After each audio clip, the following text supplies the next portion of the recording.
Guys, welcome to Forward Farming. We are coming at you from a weird perspective today. So if you're familiar with Carpool karaoke, it's going to be like that today. Yes, do you want to be Adele, or would you like to be I would be so honored. I would be honored to be Adele, okay, honestly. Cool. I'll be James. I'll call you Adele. Yes, perfect. I'm getting kidnapped. We are flying down to Washington, DC today. We're going to be a group of ocean spray growers going up to DC talking to our state senators and legislators and just lobbying for the cranberry industry. So I am joined by Miss Rochelle Hoffman. She is a grower and one of my friends, and I'm really excited for today's episode. It's gonna be super fun. I'm gonna pick her brain a little bit. She has a ton of ideas floating around in her head. So we're just kind of expecting a little chaotic episode today. We're driving. Yeah. We are on highway. We're on 90. Yeah, we're on 90. Highway 90 going east. It's totally safe. We have the iPad mounted to the car. Nothing's moving. On the wheel. Jesus Christ. Well, hands on the wheel. I'm actually going way below the speed limit. I'm only going 58 right now because we're going through I was gonna say road construction. So we are like super safe. Yes. Rochelle's a great driver. Yes. So anyway, Rochelle, thanks for hopping on the podcast today. I feel like you didn't really have a choice today. I love this. We've been talking about doing this for a while, and so I was like, hey, we're going to be in a car together for at least an hour and a half. Do you want to try to do a podcast in the car? And you're like, what? Yeah, let's try it. Let's do it. So if this doesn't turn out, it's my fault. We gave it our best try. Yes. So Rochelle, tell me a little bit about yourself. You have a really fun background. Where you are now, all the different projects you have going on. Let's hear everything about you. So very similar to you, I'm also a 5th generation cranberry grower. Grew up in Wisconsin Rapids, just not too far from you. My parents are still in Wisconsin Rapids in our home marsh. My husband and I live in Toma now. We have a cranberry farm, Cranberry Cove there, and are busy working on that cranberry farm. I have 2 daughters, Harlow and Twyla. They're 12 and 13, and they are super eager and love to do all things cranberry farm as well. They're into doing bug sweeps and blossom and berry counts, and they usually help with harvest for a couple days, and so they definitely love that. So we're definitely active farming just like you. I'm not physically farming like you do. I am clearly not my skill set. I'm a professor at UW Eau Claire. I go up a couple days a week, commute. And then I also have a agro-tourism, cranberry farm in Wisconsin Rapids. We host farm food truck nights, different community events, lots of weddings and private events where folks get to come out to the cranberry farm and have a really special event. So we're super busy doing that on the weekends for sure. And we're, opening Rooted in Red is open in the summertime. So we open in June and we are open, through December. So we have a lot of fun doing events and having community members out. Yeah, you guys are so involved in the community in Wisconsin Rapids. And I think it is so interesting how you jumped on the agritourism with your farm in Wisconsin Rapids with Rooted in Red, because that's something that, I get asked all the time, like, do you host tours? Do you have events at your farm? And no, I feel like it's kind of a scary thing for growers to open up their farm. So I'm glad you tackled that, because it's a big thing. So we had a family meeting about it, and we kind of toyed with it for a while before we actually decided to do it, because there's a lot of logistics behind it, right? We had to get our insurance on board, and we had to do a lot of small, logistics. And if any other farmer, whether you're an orchard or you're a pumpkin patch or you're a dairy farm or any other kind of farm that has folks come, knows that there's, some logistics that go behind having guests on your farm. And so that was definitely a conversation that we had before we opened the doors to the community.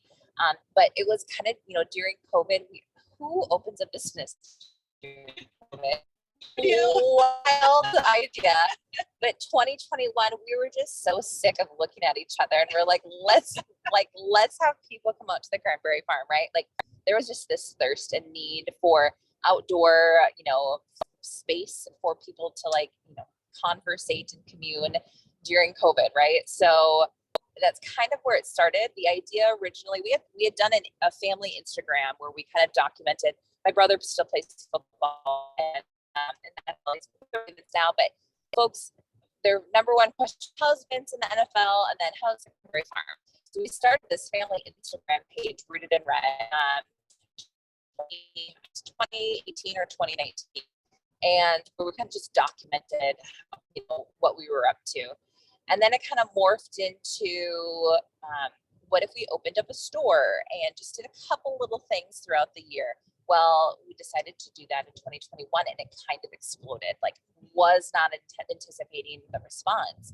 And we had this cute little baby store, and we tried different things like yoga. That didn't work. Like, that was a mess. Like, we tried a couple different things and absolutely failed at it.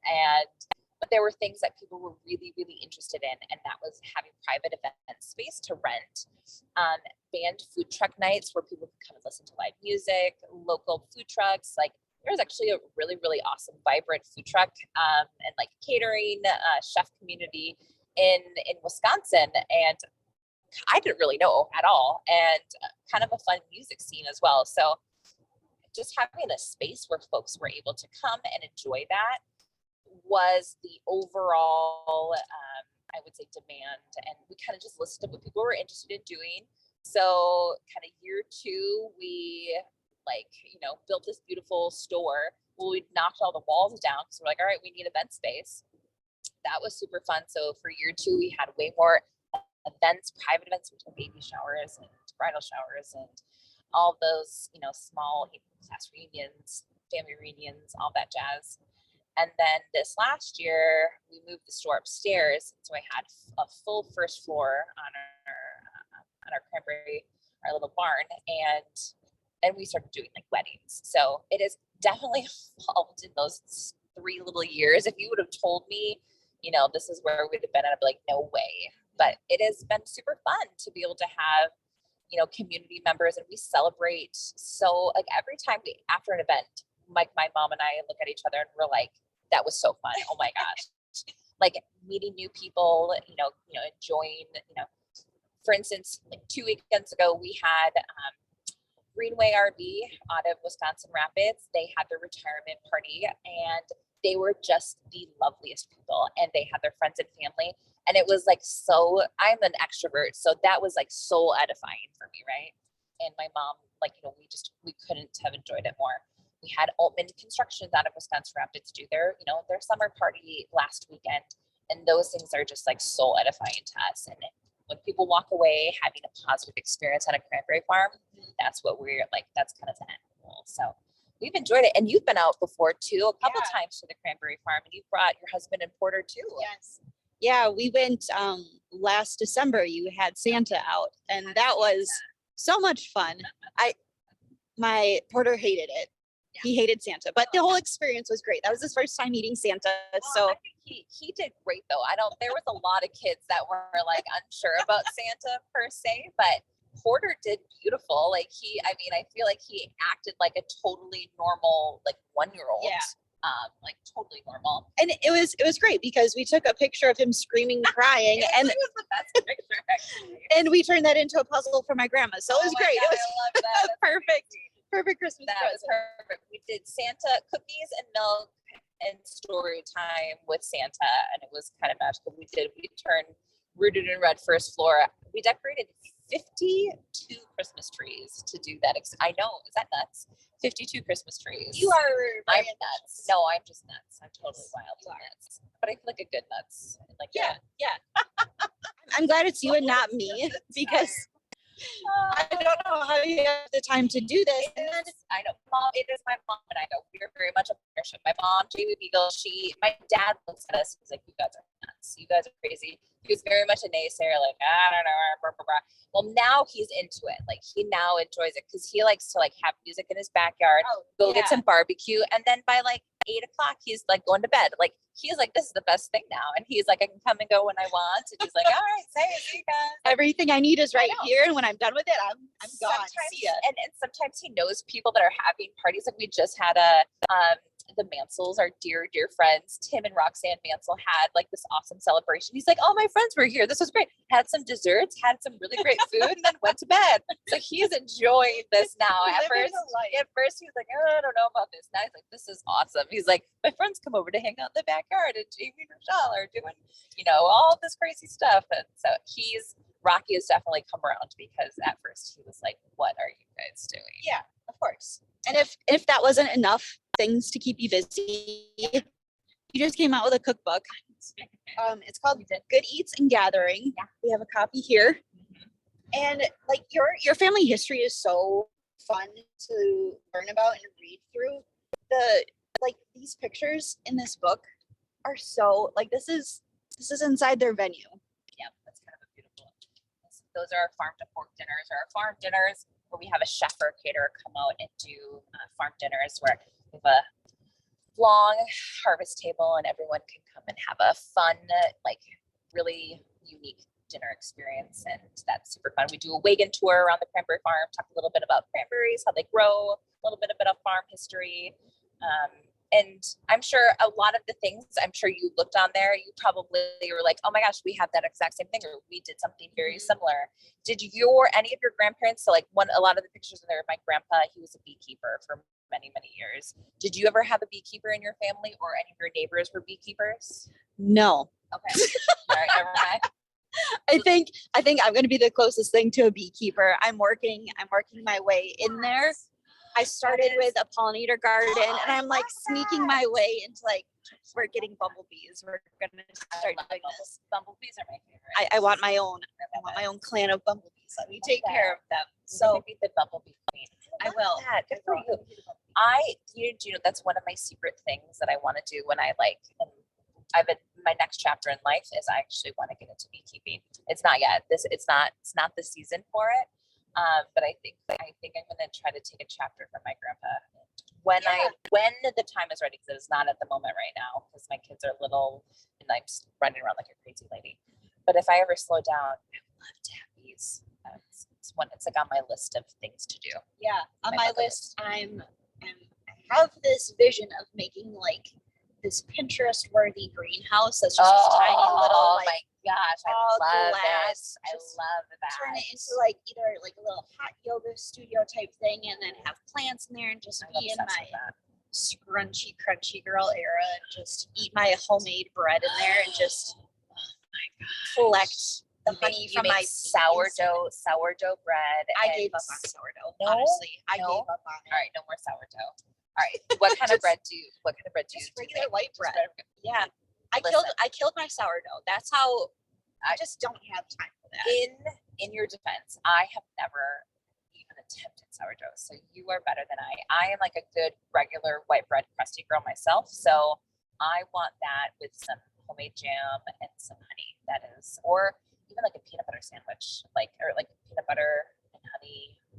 My all-time favorite though is to get homemade cinnamon bread, and then have you ever had the what's that cookie butter, what's that called? They're the cookies that you get on airplanes. Yep, it starts with a B. Biscotti butter, cookie butter. So it's like peanut butter consistency, but you put that on cinnamon bread and then you drizzle honey on it. Shut up. That's the best little morning concoction that you can come up with. It's my favorite. You put that on your. Is that in your cookbook? It's not in my cookbook. That'll be in the next one. Part 2. That'll be in the next one. Rochelle's journey to diabetes is not there. I'm just kidding. No, but that's one of my favorite snacks ever. Is cinnamon bread, biscotti butter, drizzle a little bit of honey on it. Okay. So I'm actually hungry now.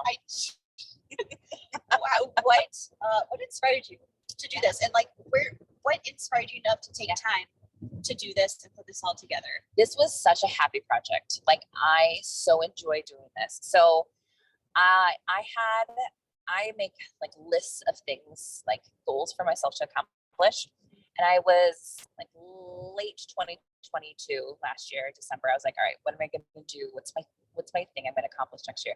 And I was like, I'm going to write a cookbook. And so it was just kind of a goal. I wanted to, it was like a bucket list thing. I wanted to publish a book. So I had been collecting recipes. My dad is an amazing cook. My grandma Beagle's an amazing cook. My grandma Susie makes amazing pies. My mom is a good cook. Actually, I have a lot of really great foodies in my family. And so we've been collecting recipes and sharing recipes. And so that has always been something we've always been interested in. And so that was like a natural thing to do. And I love to bake and cook. I love to smoke meats and all that. So this was just a very, very natural extension of the things that we were already doing. So I just basically, good news, I'm going below the speed limit, so we're good to go. I just kind of put together a proposal and I pitched it to like 30 different publishing companies. And I heard back from exactly two publishing companies. And because I like, who knows how to publish a book, right? Publishing, the world of publishing is so confused, like wildly intimidating. I heard back from two. One had a lot of control. They wanted to do it a very specific way. And I was kind of like, eh. And then the second publishing company that I connected with was this tiny, fabulous indie publisher out of kind of the Milwaukee area, Orange Hat Press. And then they're originally, they're kind of their main publishing, and then they have another house, it's called 10.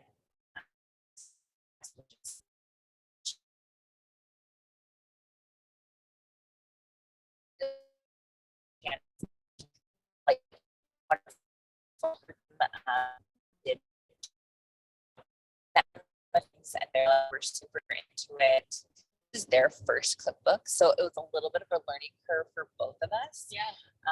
And so we basically very, the first half of the year, a very, very, very aggressive publish date. I was like, I publish it by June 3rd. Been ready our cookbook out. I wanted to do our grand opening then. And like, I don't know if we can make that happen. And I was like, girls, we can do this. And they're like, you're nuts. And I was like, I know, let's do it. And we pulled it off. That team pulled it off. It was kind of amazing. Their publishing company is fabulous. Kudos. Shannon and Orange Hat is just, if you flip over their book, you can see their sweet 1016 press. They're just the loveliest group, and they have a lot of really great, they do a lot of kids books as well. So, they've got some fun things. They were so wonderful through the whole process. So that was really just a kind of putting so much family stuff in there.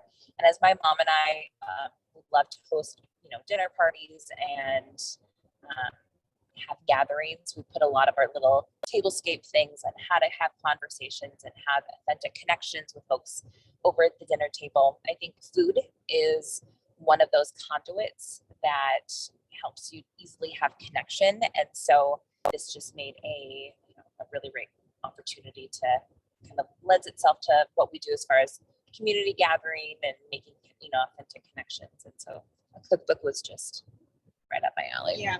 And honestly, like your style, your vision of things is so much like, I'm going to say you're the Joanna Gaines of Wisconsin. Like that's your style, that's your vibe. That's just you in a little nutshell. So That's like the nicest compliment.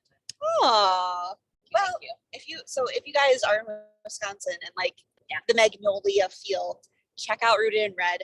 Where can people find your cookbook at? So our cookbook is available on our website. If you go to rootedinred.co, you can get a hardcover or a softcover. They're available there. You can also buy them on Amazon. You can get them on Barnes & Noble. But if you get it right from our website, all of the proceeds go to Author It and the publishing house, our small indie publishing house. So that's where I would recommend getting it. Perfect. And I will link that in the show notes below. So if you guys are interested, I really encourage you guys to check it out. What is your favorite recipe out of the entire cookbook? All right, so let's go by different sections. Yeah. So my favorite baked item, that's hard. I have a couple. So mine that I make that is mine is my chocolate chip cookies. And the secret to a good hot chocolate chip cookie is brown sugar instead of white sugar and mini chocolate chips versus big chocolate chips. You have a more even chocolate distribution from bite to bite. And it's chewier and less crispy. Like white sugar is like more crispy, brown sugar is much more gooey. So I am partial like to chocolate chip cookies. That's like my all-time favorite. But I would say like my grandma Iris's harvest bars, cranberry harvest bars are just like gooey deliciousness. So good. It's just so good. I love that. We made that actually for our TV show. We did family dinner on the Magnolia Network. Actually, speaking of Magnolia, we shot the pilot for family dinner. Andrew Zimmern's family dinner, season 1. I don't know what episode we were, but we were the pilot. So, they're pitching this show to the network, and they put a lot of faith in this the crazy Beagle family. We had so much fun shooting. They were there for like, 4 days, 3 or 4 days shooting. And it was a lot of food, right? My dad did barbecue, and we did Grandma Iris's harvest bars. My favorite main dish to cook you've actually had it, is my chicken thighs. It's so good. Cranberry balsamic chicken thighs. It's so easy to do, and it looks beautiful, and it tastes like, kind of like high end. Like it's not just like your normal taste. It's like when you have like, a little bit of vinegar, but with your tartness of cranberries, sweet type. It's like a sauce on it. It's sweet and it's so good. That's probably my favorite of that. I have a bread recipe. My grandma Ruth, she had 11 kids. And so she was like a homemade bread gal. So I have a homemade bread recipe in there. I don't know. Tell me, what are some of the things that you like to bake though? Like, cause you like to cook. You sometimes are making different cranberry concoctions. What are some of the things you like to make though? I'm not great in the kitchen. I'm not gonna lie. I really started getting into cooking once I started staying home with Porter. Up until that point, like I screwed up instant pudding. Like that's how I'm serious. Like I think I put in milk instead of water, or vice versa, whatever it was. I don't read I'm not good at reading.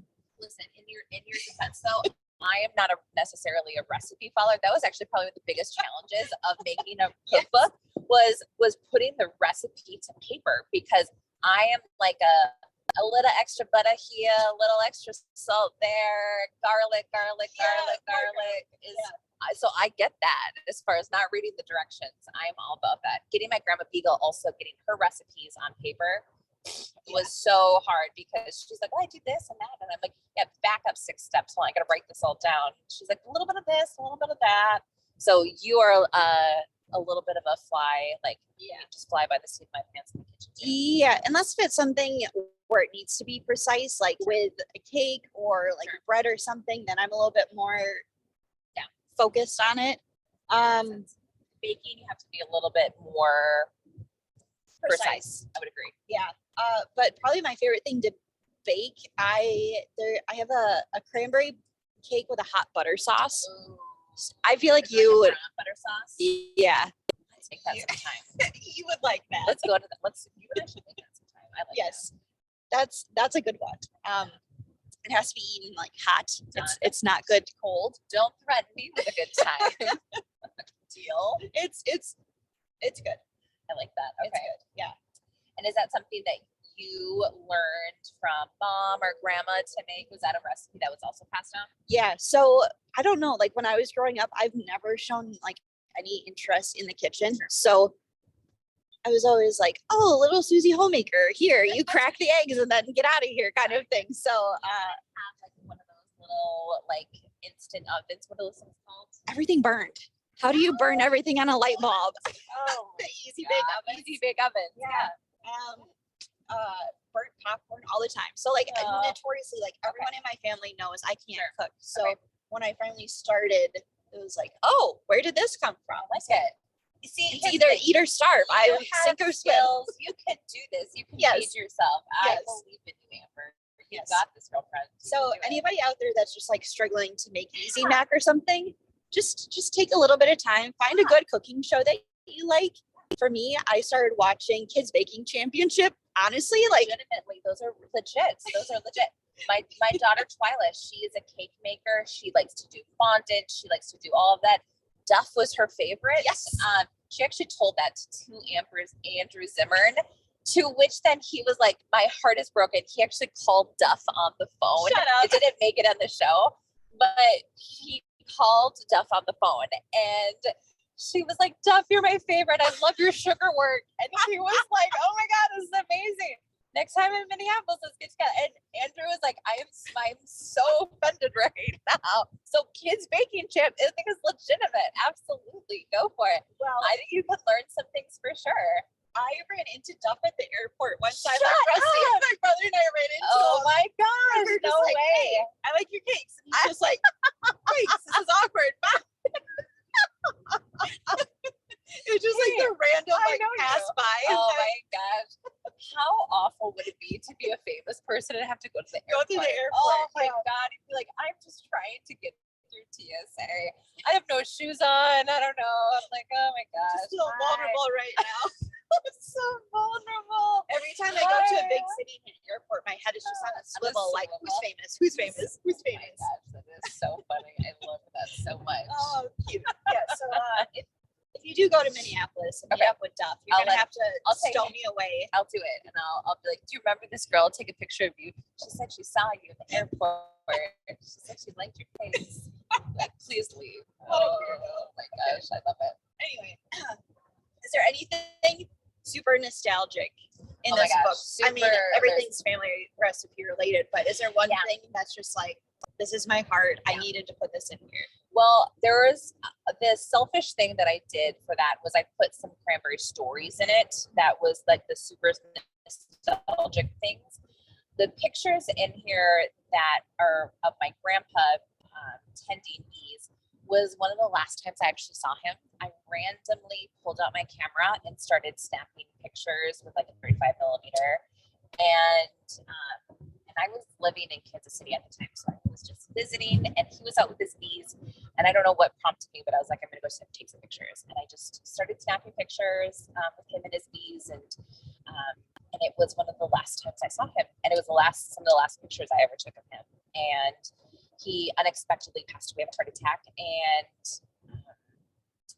I actually I thought his bees were like, hey, try to take care of them, killed those things so fast. But They're hard. I have these pictures, which are like some of my favorite memories. And so that's some of the stories and the pictures are probably the most nostalgic piece that I slipped in there. But as far as recipes, I would say our like the things that are the most nostalgic are probably like this classic cranberry sauce, right? Like the super classic cranberry sauce my grandma Susie makes, and she does it, and it's just the cranberry, sugar, water, and like cinnamon stick, just the, classic. And I think that's probably one of the most nostalgic, is probably the bread and butter. And that in and of itself is used in a lot of recipes, kind of going forward. So I think I really, that's probably some of the most nostalgic pieces of our cookbook. So, homemade cranberry sauce. Mhm. Do you prefer it blended or whole berry? Are we gonna have the cranberry sauce debate right now? Yeah. I love this. I'm into this because this is a hot debate. It is. Is it from the canned, the gelled? Is it from the canned whole berry? Is it homemade whole berry? I know. I feel like there's a lot of different answers. There's a lot of, and there's also very strong opinions with it as well.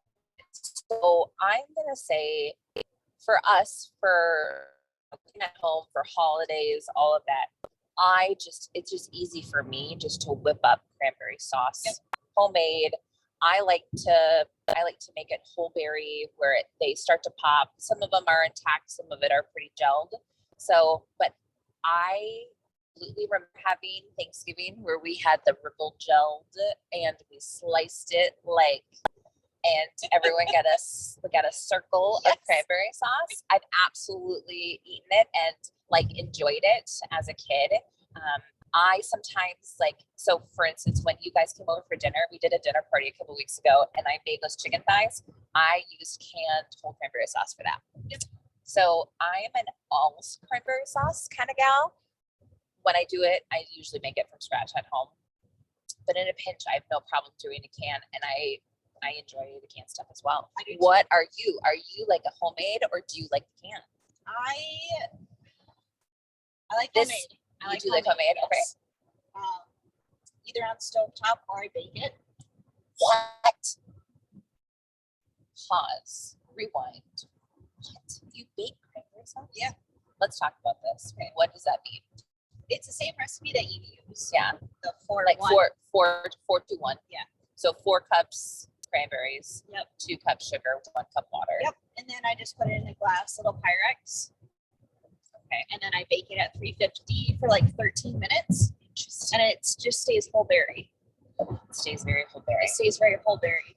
Whereas on the stovetop, you get, like you said, the there's a little bit of jelly. bit of the jelly. Yeah, this is all whole berry. And it's it's good. I don't like it hot. No, right. It's much better cold in my opinion. So I've done something similar like that, but I put it over a block of cream cheese or even with a big thing of brie and then you cream. Oh, I've done that where then you eat it with a cracker and or make it jalapeno style where it's spicy and you do it with a cracker and cheese. I've done that before. And ice cream, I've never thought about that either. We rooted in around our first year. We did a bunch of bags of trail mixes. And those are really good. They were. It is so insanely labor intensive though. I can't even tell you. This girl was like, that is not her lane here. Well, as we were starting to do weddings and stuff, I was like, I can't even keep up, right? Yeah. Also, at that time, our building wasn't temperature controlled, so I was shuffling those things back and forth like I was just like a pack mule. So it was just not worth it. But we sometimes still, as a family, will make it during holidays. We put those on ice cream, and those were spectacular. Yeah, super, super, super good on ice cream for sure. I also saw something a couple years ago, maybe 2-3 years ago. Someone on TikTok, I don't remember how it came up, but I got the idea to shotgun a can of cranberry sauce, and it worked. How, pray tell, does that work? Because it's kind of gelled. So I used the whole berry sauce, so it was a little bit easier. Yep. But I really had to force a hole inside of the can, and then it had a pop top. Yep. And then you could slurp it down. Just slurp it. Yeah. Interesting. Okay. Probably wasn't the safest thing for my mouth. Well, I think that sharp can, but I feel like you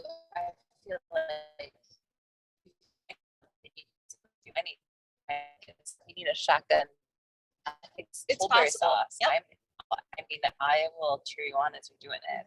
Yep. Interesting. Yep. So were you able to eat a whole can of it? I probably would have threw up everywhere. It would have been like the poltergeist or whatever. Just surprised if you would have actually eaten the entire thing. I was like, I don't know if I would have been able to eat an entire thing of it.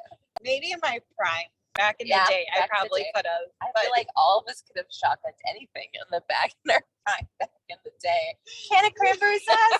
No problem. Not even a problem. Now that we're old and we have children, we're in our 30s. Oh, I can't do that. No. I'm gonna need to take a tablet before I do that. And acid afterwards. A pre-game Tums is what we always. I'm gonna need one of those. Yes. Gosh, we're so old. Oh, sad. I know. Back in our prime. I feel like we're in our prime now, actually. Oh, let's for be sure. Totally honest. I enjoy being in my mid-30s and definitely more than like my early 20s. Yeah. Everyone told me the 30s are so much better than your 20s. Heck yeah, I would agree with that. Yeah. You've got a little guy. You've got a little guy. It gets better. It gets, well. Depends. I don't know. My parenting style is like I have a little bit of feral children. You saw them just running around the yard. Now. I mean, that's good though. But they're out fishing. They're fishing. And having they're 12 and 13, so they are very, very, very independent. They cook, they clean, they do laundry. They are wildly independent ladies. So they're a little feral as well, but it definitely gets easier as you get older. You're in like the thick of needing mom 24/7. Yeah. And that's a mental game for sure. I don't know what happened within this last week. It was like a switch just flipped. Yeah. Where it was like, I need mom all the time. Oh, and, yeah. and no one else will do. Oh yeah. And so when I have this 4-day trip coming up where I have to leave them behind, Dan I'm just is like, gonna love that.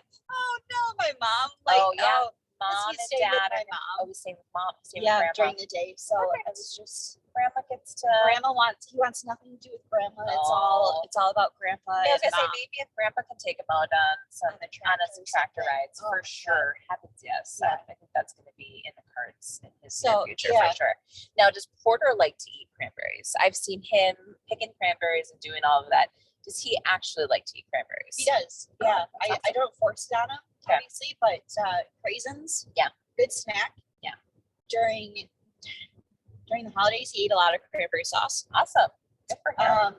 Yeah, he eats pretty much everything though. So we'll see in a couple years when he like starts to figure things out a little bit more. Yeah. I have one picky eater. My youngest, she like flipped a switch when she was 2. She was a great eater. And then she flipped a switch and she's not willingly eating fruits. She'll drink smoothies with like naked juices of like pureed. These are those Bold Hope ones. She'll drink those, but to get her to eat something is like the worst. She used to just suck all the chocolate off of those chocolate covered raisins, and I'd find little piles of raisins everywhere. I was like, "Are you kidding me?" She's like, "What? I ate them." I'm like, "No, you didn't. You just sucked all the chocolate up." I got to the point where I was putting cranberries in so many things. My oldest was like, "Mom, just stop it. Stop it." Or the worst is when I bake chocolate chip cookies and I put cranberries in them, and I don't tell my kids, and they're like, "That was a bamboozle." Yeah. Okay. In their Valid. defense, though, I hate raisins. I am also not a big raisin fan either. Which is unfortunate because my mom's maiden name was Raisin. Can I tell you, I just find that so funny that there's a bunch of raisins that grow cranberries and make raisins. Yeah, that's what I that. say when people come out and visit us. I'm like, yeah, the raisins grow cranberries out here. Yeah, the raisins make raisins. But my grandma makes raisin cookies all the time. Yeah. And every once in a while, she won't tell me that they're raisin, and it's the worst bamboozle. That is such, or you just eat just like a full raisin cookie, and you're like, I thought those were chocolate chips. Yes, that's the worst. I hate that. Oh, there's nothing worse than that. There's nothing worse than my that. grandma, every year for Christmas, she makes raisin-filled cookies. And then she'll be nice. Like a raisin, is it like a raisin date thing? Because I feel like those would go together like inside of a cookie. No. So it's like a sugar cookie. Yeah. And then she heats up raisins. So it's like kind of like a liquidy sure. Gel type thing. Yeah. And she plops that on top. And she plops another like cookie dough So on top of it and they do pinches that it with, around. like, dates though. That's Oh, like do a they? date cookie. Yeah. Oh, for yeah. sure. So It's like a raisin ravioli. That sounds awful. But she has made them before with cranberries. Oh, And she usually yeah. makes them for me. Sure. That But makes she sense. doesn't remember which ones are which. She's like, some of these, she's like, it's like a box of chocolates. You're going to have to take a bite, dive right in. It's like a Russian roulette. It's a Russian roulette of cookies. It's going to be a good one or it's going to be a bad one. Without fail, it's Oh always a freaking Yes, raisin. every single time. Oh my gosh. Is there things that your family made that you remember growing up that you're like, I absolutely will not eat that? Like that was just, I cannot even imagine doing that. Stroganoff. Stroganoff is like, I feel like Eastern European. My mom did. I don't know. She's Okay. gonna listen to this and be like, "Oh my god, you're Oh my talking gosh. about it." But it was like, I don't know what she did with it. Yeah. It wasn't like a traditional. I don't know. It was more like sour than like a creamy. I wonder, did she put like there's wine. sauerkraut in it? Or She put in that I was a fan of, so Sure. it was more of like a. it had a stew. taste that you were like not was super not. involved. You weren't super thrilled about. No. Can I say something controversial? Yes. I hate with passion of 1,000 suns sauerkraut. Love it. Oh my God. I could just eat sauerkraut. So what do you, I mean, even like on a brat, I can't even eat it. I could do like pickle relish. That's fine. Okay. But sauerkraut, I the love it. taste of it, here's the reason why. Tastes like farts. Oh, I won't make it once. I remember going to my friend's basement, playing in their basement, and I was like, "What are all those smelly buckets?" They're like, "We're making sauerkraut." I was like, "That is just," and I think from that moment, I was so traumatized. I was like, "I will never eat that." I don't know what kind of like noodly stuff that is, but I will never eat that. I've seen it rotting in a basement before. So I just like, that's the most Wisconsin thing you can think of. It's like a homemade sauerkraut. I just remember as a little kid, I was like looking at this book and I'm like, what is this stuff? Do you guys poop in here? Why does it smell like Why does it smell so bad? No, we're gonna eat that later. I'm like, hilarious. no, absolutely not. Oh I remember as a kid, very, very, very German family. My grandma's entire family is super German, and they used to make potato everything. And potato pancakes was like one thing they would eat, and it was with applesauce, and they would just, it was maple syrup, and that was one thing as a little kid I just could not eat as a little kid. And I felt super obligated to eat it. Now as an adult, I actually I would totally eat potato pancakes. But I remember as a kid, like, I don't know, that was like another bamboozle, like, oh my goodness, pancakes, amazing. I was like, why are these potatoes? Why are these potatoes? And they would like put so much applesauce on it that I was like, oh my gosh, can I just have a regular pancake, please? That was one thing I remember eating as a kid that I was like, but I like it now as an adult. Still don't like sauerkraut though. That's fair. That's fair. A little un-Wisconsin of me, but I'll eat a cheese curd. I'll eat a brat. Do you prefer squeaky or fried cheese curds? Both. Do you know my husband's favorite thing to do is he puts squeaky cheese curds, so naked cheese curds, on a plate and puts them in the microwave so then they melt. And then it's like, you don't like, no, have you ever tried it? No, I'm just thinking of how squeaky they will get. They're actually still kind of squeaky. And it's like, he calls them hot cheese. It's his like favorite thing to do. He eats them. So like in the truck, he'll have like a big bag of cheese curds and he'll just eat them. Hey babe, you want some hot cheese? Cheese. And I was like, that's disgusting. And now I totally do it too. You just put a couple cheese curds, squeaky cheese, on a paper plate in the microwave for 10 or 15 seconds. And it's like this glob of gooey cheese. And it's freaking delicious. It's delicious. I will eat all the cheese fried with bread on it, or cold squeaky cheese, or I'll even eat it as hot cheese. I will do that. Is that a controversial topic? No. Hot cheese. Hot cheese curds. I mean, I'm not gonna knock it. I'll let you know. Do you want to know something funny though about my husband? My husband is the pickiest eater. He grew up very, very different. He grew up on casseroles. He was a casserole kid.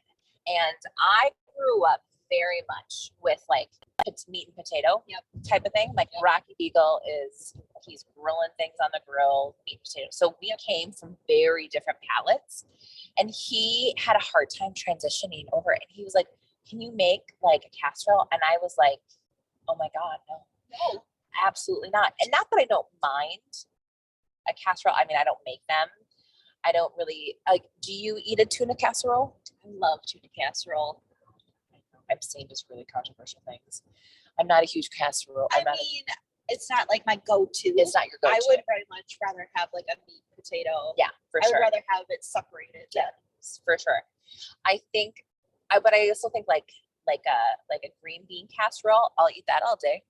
A sweet potato souffle, I'll eat that all day. But I don't feel like that's quite a casserole. No. Is lasagna a casserole? No. I feel like lasagna is just lasagna. I don't know. It's its own category. It's its own category. So if it is like a starch, a meat, and a veggie mixed and baked together, I mean, I'm not It's putting, kind of like is a hot dog a sandwich type of thing. yeah, I mean, I'm not putting a ton of veggies in there, so maybe that's Sure. why I don't consider it. Like my lasagna is just like Salad. meat and noodle. Well, I guess Well, I if you think wanna count I'm talking sauce. I'm talking sauce. I'm talking the sauce, like spaghetti sauce. No, because like when I think of a casserole, I'm thinking like a full meal mixed in But one. is lasagna not a full meal? I mean, like when you pull it apart. No, listen. I'm going to tell you, there's going to be people that are going to argue on the merit of a casserole. I know you. That lasagna could be classified as a casserole, I'm but I gonna would stay- I'm agree gonna with stay you. awake all night thinking about this. Like, But I would agree with you though that lasagna in and of itself is its own category. because like when I think of a casserole, okay, I've got like I'm thinking What of, what I've is got, the like what is the steps of a casserole, or what classifies a casserole? so to me you've got like a noodle, you've got a protein, and you've Okay. got like a bag of mixed veggies in there. Yeah. And then you've got a sauce and cheese to like bind it all together. So like So when you you have a starch, pull, yeah, you have a starch and a protein and a Yeah. veggie, yeah. So when you which pull is it all, which is ground beef, yeah, a noodle, and And- spaghetti sauce. and like the corn or the beans or whatever. So like when you pull it all apart from the one unit, you So I can feel like like that's a separate good- it into a I meal feel like that's itself. hot. I mean, that's the question we ask. Is Lasagna a casserole, and then cheese curds hot or cold? And if you've not tried it hot, then you can't vote. You have to try it at least once. I hate fresh cheese curds. You don't like fresh cheese No, curds? I hate the squeak. No Like it just way. turns my stomach just thinking about it. Interesting. Oh my goodness. I love Okay, cheese. So it cold doesn't cheese. squeak when it's hot. It doesn't squeak when it's hot. Then why not just eat like get a brick of cheese and cut? Well, because I like fresh cheese curds because I think that fresh cheese curds taste like exceptional. Okay.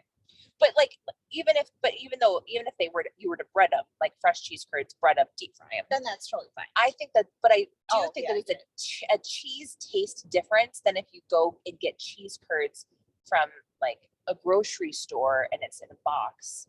That cheese taste is way different than like a really great fresh deep fried cheese curd. Like I can taste the agree. difference in the cheese. I think it's a salt. Like I feel like think the it's a fresh salt. cheese curd, like you can get like the salty freshness from it. I think Whereas it's. I I feel also like- feel like it's the density of the cheese. I think there's multiple pieces to it. I feel like the density, There's salt. gonna be like some cheese expert out there and be like, Cheese? you guys Oh are my God. idiots. Like this is this is a difference. You guys are stupid. Stick to cranberries, stay in your lane. Okay, as somebody who eats cheese curds a lot, this is my unexpert opinion. I think it has to do with texture, the density, the salt content, all of those things. I do think that fresh cheese is better than not fresh cheese. But I will eat any cheese curd. I've not come across a cheese curd I didn't like. That's kind of like we were talking about magic things earlier. Like when you go to Culver's and you will get like a basket, but they accidentally find one cheese curd inside of your thing of fries, and Yes. you're like, oh my gosh, it's gonna be a good day. Yeah. Have you ever had those moments? Yes. My kids are like, oh, cheese curd, yes. Yeah, I would always do that, and we'd have like a flop fist fight in the back seat. Oh Who gosh, gets yeah. it? Who gets it? Well, we don't fight over it. It's whoever gets it gets it. But we're all Oh, we're all super jelly I of was that gonna say, person. so you're civil. Well, I mean, Enough. yes, we're civil, but we're all very jelly, and we'll be like, I wish that was my cheese curd. I wish that was mine. And we like to play the game from Culver's cheese curds. Is it going to be yellow or white? Yeah. Yep. Because it could be one or the other. I'm going to ask an uneducated question. What kind of cheese do you think? So this is probably a cheddar. And what is the white cheese? I know this. Okay, You so do know this. What is it? okay, well I know what it's supposed to be. Oh, Okay, well all Is it- cheddar is supposed all cheddar is white. But only in the United States do they add something to it to make it oh, it's orange. an additive. Yes. Because I talked to a cheese person, they told me this. Cheesemaker. Mhm. Okay, I wish we would have had a cheesemaker in the back seat on our way to DC. Should've. We could have asked I'm gonna down this podcast episode for you so you can listen to it, because we did talk to two different cheese people, I love this. and I still don't know up and down about cheese. Well, ask them why fresh cheese curds taste so much better than others, and ask them if it's a salt, a density, a texture. What is it? Because we don't know. We don't know. We just know that it tastes, as consumers of lots of cheese curds. I just know it tastes better. I like them naked. I like them breaded and deep fried. I like them hot. I like them cold. I'll eat them anyway. It's like a Dr. Seuss. I'll eat all of them. Okay, so one last question. Yes. What is your favorite way to consume a cranberry? Like if you are on, No, I already know my answer. okay, if you're on death row and you were like, you can have one final cranberry dish, drinks. What are you choosing? One way to eat a cranberry. Okay. I am going to, this is one thing that we do at the holidays, and it's my favorite way to have a cranberry. We have a big bowl of fresh cranberries, and we have a mini crock pot of melted caramel and a mini crock pot of melted chocolate. And then we have a plethora of different chopped up candies, like an ice cream bar kind of candy. So you dip the cranberry in caramel, then you dip the cranberry in melted chocolate, and then you roll it in some kind of candy. I like to do it in nuts. I like to do it like a pecan, like a crushed, like a pecan that's been like caramelized, has some sugary goodness on it. I like to chopped pecans is my go-to. So cranberry rolled in caramel, dipped in caramel, dipped in chocolate, rolled in chopped pecans. Is that the most bougie answer you've ever heard? You're making like your own caramel apples. It's a caramel apple, but it's a cranberry. That's exactly what it is. I'm just thinking of going to like the apple orchard. That's exactly what it is. Those really elaborate caramel apples. 1,000% caramel apples with their cranberry. Yeah, then get like a little creamy. So we just do it. We like do a ton of them at a time, like bake little M&Ms or nuts. And she puts like granola. I know she's healthy. I'm like, but like the kids will put, M&Ms or little chopped up candy bars and whatever else. That's kind of actually the kids like, they'll put legitimately, they'll put Oreos on it. So it is a baby carameled apple, but it's a baby carameled cranberry. That makes a ton of sense, because when people who have never had a cranberry ask me what it tastes like, it's got like the texture of an apple. It does. Like when you bite down on a cranberry, it's very similar to biting into an apple. Yeah. You are absolutely correct. That is genius. Yeah. So a baby carameled apple, but a baby carameled cranberry. And it's exactly my favorite. Like it doesn't get any better than a cranberry. And then that is the especially caramel part is very nice. I remember we at my grandma's house, my great grandma's eating cranberries, and we would just eat cranberries with different caramel. And like we get ridiculous, like put extra things on. So it is like so wholesome of a whole berry, but also the nostalgic piece of like dipping it in caramel. I love that. Oh, cute. What is your favorite way? This is the last question. Okay. So kind of going off of that, my wedding cake was a chocolate cake with fresh cranberries and caramel. Did not. Are you serious? Did you really? That is awesome.